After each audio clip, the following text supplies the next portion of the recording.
bro yeah เดี๋ยวมีเพลงนี่ไงนะในคาในใจเดี๋ยวไอ้จัดได้หรอ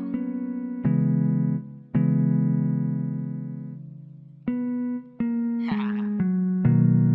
สิ่งไหนบ่ต้องบอก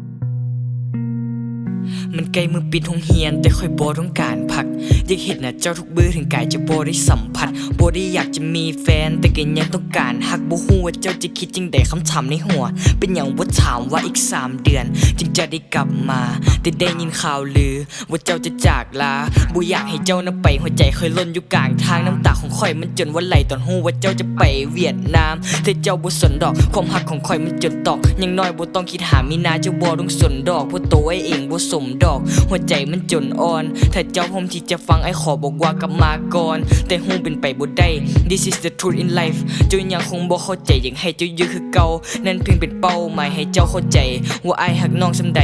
บ่ได้ให้น้องมาฮักอยากให้แต่เจ้ามาทักเท่านี้ก็สุขใจอยากให้เจ้าไปหาผู้ใด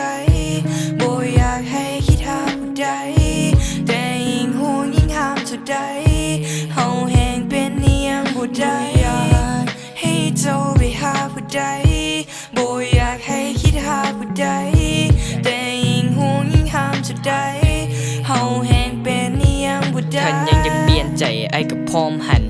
เลี้ยวหลังต้องขี่รถไปห้องเฮียนเพราะว่ารถจะไปพร้อมกันเก็บคำจะว่าในหัวแต่เจ้าของย่านจื้อสินได้บ่ที่ถ้าเจ้าออกจากห้องน้ำดีแล้วที่แลนหนีบ่ต้องฟังเพราะอ้ายยังคงอายบ่ฮู้จะเว้าเลยจะคำอย่าตัวก็ดำคือกับคนอยู่สลัมแรปออกมาจากใจแต่ว่าไผสิเอาให้เจ้าฟังหัวใจเจ้าค่อยอยากสืบส่วนเห็นเจ้าเล่นนำผู้ชายค่อยก็หึงห่วงอยากเข้าไปเล่นนำแต่ฮู้ว่าเจ้าบ่เล่นแท้ค่อยเลยเลือกที่จะบ่เล่นเห็นเจ้ามีความสุขก็พอแล้วมึงละมุน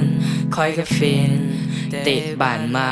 แล้วก็ยิ้ม but she just hurt my feeling มือที่ได้อยู่นำกันคือมันอยู่ใน reach yeah